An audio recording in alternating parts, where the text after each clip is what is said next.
guys, what's up? It's Olivia. Welcome back to my channel. So today I'm spilling some more tea on what it's like being a Disney cast member, and I'm answering some of your questions. A couple weeks ago I did a Q&A, and then last time I did a reaction video. You guys keep commenting these really great questions that I haven't answered before, so I wanted to answer them now. So sit back, relax, give this video a thumbs up, and let me know in the comments below what your favorite Disney resort is, or the one that you would like to visit or stay at the most. So Kara asks, at what point do you find out what character you get to hang out with, training, when you get your itinerary, or when?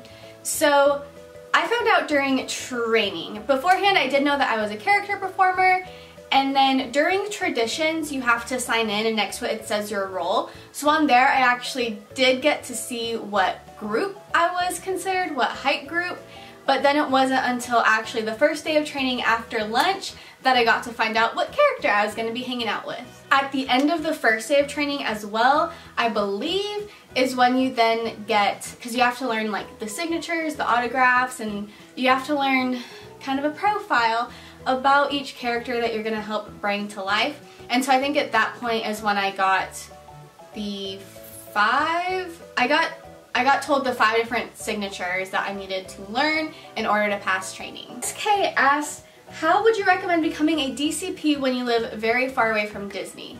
So lots of people live very far away from Disney and do the Disney College program, so it's not something where you have to be a local at all. They do have housing there. The main thing is you do have to pay for your transportation to get there. So I'm from California. I had never been to Disney World before, so literally my first time walking down Main Street was during traditions, when I had already been hired and was going through company orientation. So you can still totally do it no matter where you live in the US. There are also international programs you can check out. And really the main thing is just making sure that you have enough money to get yourself there. So there's initial program fees that you have to pay, and then your transportation, so I took a flight there. I had a hotel for a night that I paid for, the Lyft ride from the airport to the hotel, and then the money that you're going to need to buy like toiletries and bedding and things like that for the apartment. So you do need to set that money aside, but it doesn't matter where you live. Karen asks, if I was to see a subscriber in the park and they came up and said hi to me, would I say hi to them back? Of course. If you have met me in the parks before, you know that like I do say hi and we'll talk with you for a moment. I've had it before where people have just kind of like seen me as they're walking and they're like, hey, I watch your videos, and I'm like, hey, thank you, and like we pass. There have been times when people have seen me at work and we've engaged in a conversation for a few minutes. I've taken pictures with people. One time I think we were actually standing in line for a flight of passage and the girls either in front of us or behind us had seen my content before, and so we were chatting with them while we were in line. So yeah, and most YouTubers will do that. I never met or heard of anyone who won't say hi. It's really exciting because we see the views, we see your comments, but it's hard to imagine that like real people actually watch videos until we meet them in person, and that's a really cool experience. Sarah asks, what is your favorite attraction slash park slash land to work at? I really like Epcot. I like the vibe of Epcot. I never worked merchandise there, but I really enjoyed my performer shifts there.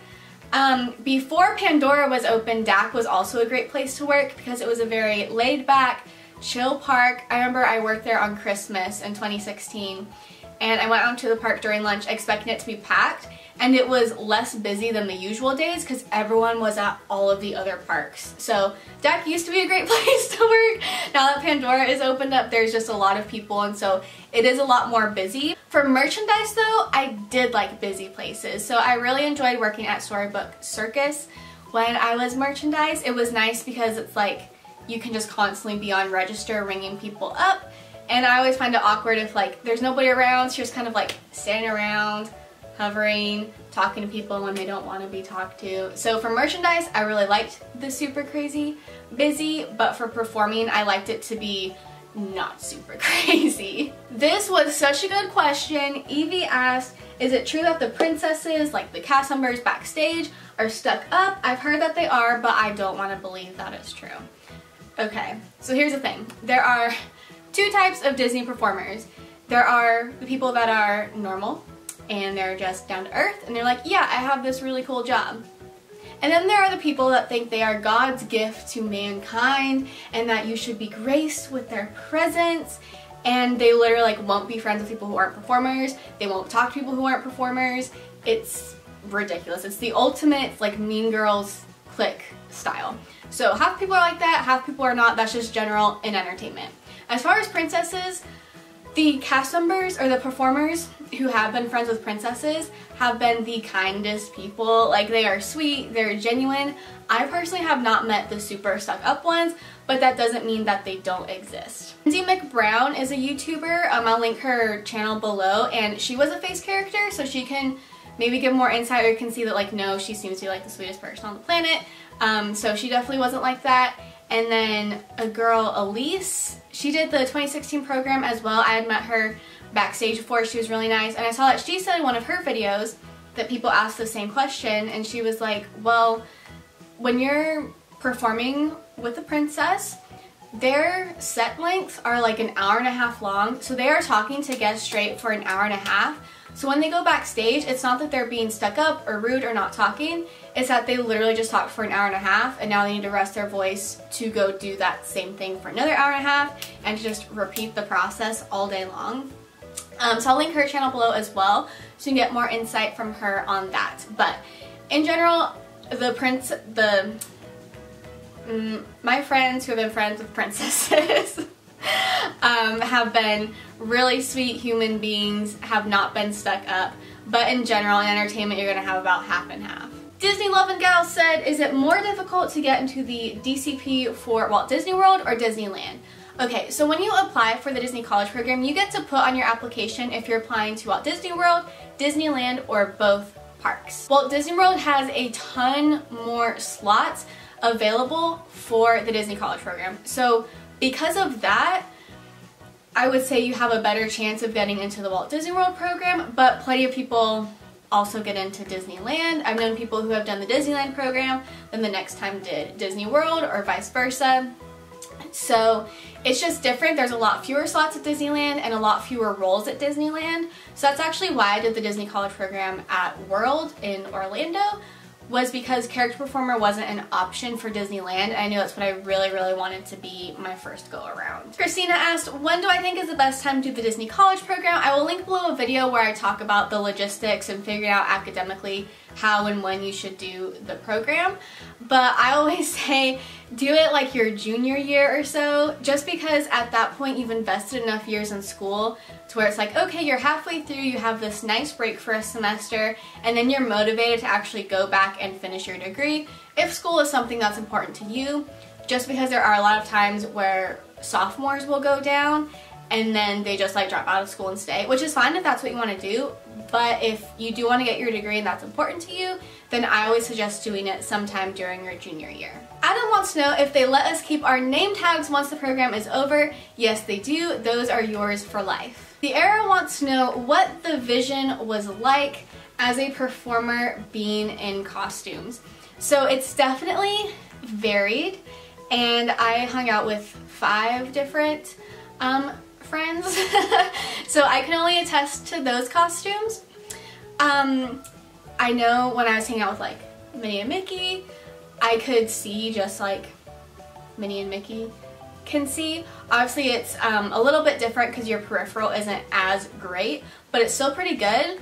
Stitch actually had the best vision when I was hanging out with him. That alien can see everything. He's got those alien superpowers. It's amazing.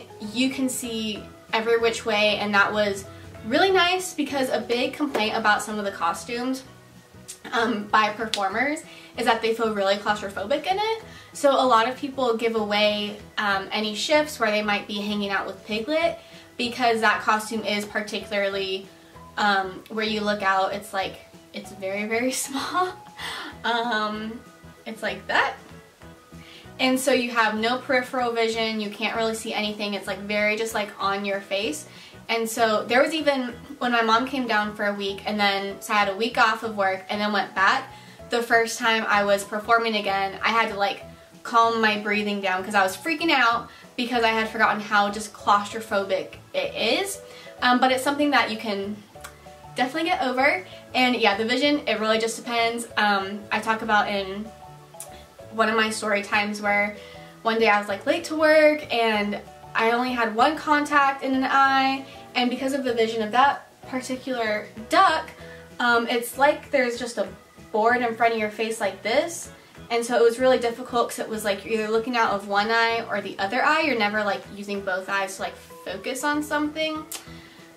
So that day was hard when you had one completely blurry eyeball. And it wants to know how you enter the DCP. Does your college need to offer the program? How much of school do you miss?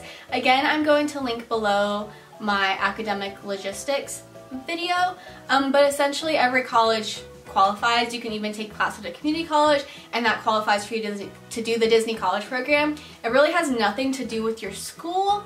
It's more so just how your school wants to handle you being away. So I personally took a semester off of school. I had friends who took an online course during the program, and then another friend who it counted for internship credit. So it's just going to depend on your school if you have to pay tuition that semester or not, or how you're going to handle it, but every school does qualify for the Disney College program. Elia wants to know if I did the Disney College program again, what area would I go into, back to performing or something else?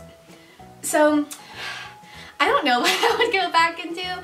I've mentioned in several videos that, oh, I'm not like customer service oriented, but that's not true.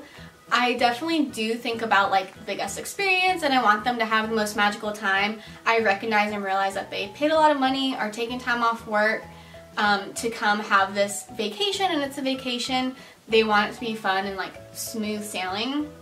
So I'm guest service oriented in that capacity, like I think about it, but what makes me uncomfortable was having to go sell stuff to people or just talk to people and try to convince them to buy something. I'm not that kind of person. So I feel like if I were to ever work at Disney again, it would need to be something where I was not involved with selling people things. So I kind of think being a seater would be fun at a restaurant. With performing, I would love it if I could do like both being an attendant and a performer. So like 2 days a week be a performer and the rest of the time be an attendant. I think that would be a lot of fun as well, because I think I would be able to like take care of my characters from the guests. Dominic was wondering, has any guest ever yelled at me in the park for something that was not my fault and I had no control over? If you guys have seen my videos, there have been a lot of times where I have gotten yelled at or people have screamed at me because they lost their child. They didn't follow precautions and just let their stuff fly off the ride.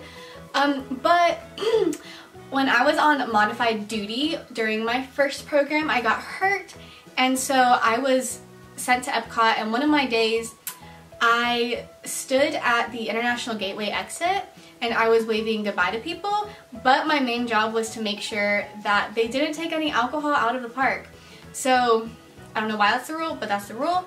And so people would come with like a full beer from Germany trying to exit, and I'd go, oh my gosh, I'm so sorry ma'am. I wouldn't say oh my gosh, I would say oh, I'm so sorry ma'am, but you actually can't exit the park with the alcohol, so you either need to throw it away or finish it before you leave. And they would just be like, seriously? Like, you're gonna make me do that? And I'm like, yeah, I'm sorry. And so we got a lot of people like just chugging it. I think I only had one person that was actually like really upset about it, and I was just like, yeah, I totally get why you're upset, but I'm sorry, those are the rules. Can't do anything about it. But most people were like, ugh, okay. Not that mad at me, but mad at the rule. So other than the times I've already said, I can't think of any time where someone has like screamed at me for something that wasn't my fault. More just irritated. And last but not least, Pink Diva asks, how does it feel to be a DCP? She says, P.S. love you. Thank you. I love you too. Like I said last time, it's magical, it's exhausting, it's like your dreams are coming true, and then you're also like, oh my gosh, I didn't really realize like what this all entailed.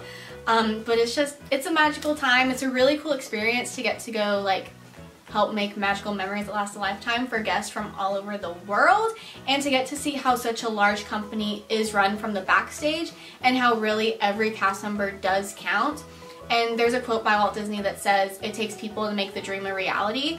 And when you work there, you really understand how true that is. Like, oh my gosh, every single role is important, every single cast member that is there is important, and it's just this big old show that kind of seems like impossible to put on, but people do it day in and day out, and it's a really cool process to see. Alrighty, that is the end of this video. Hope you guys enjoyed it. If you did, please give it a big thumbs up. Comment down below your favorite resort or what resort you want to stay in next. I love walking into the Polynesian, but I would love to stay at either Yacht or Beach Club because I really like the boardwalk area and I really like Epcot. So I'd want to stay there, so I was walking distance in between those. Okay, hope you guys have a wonderful day. Keep your out loud. I'll see you guys next time. Bye!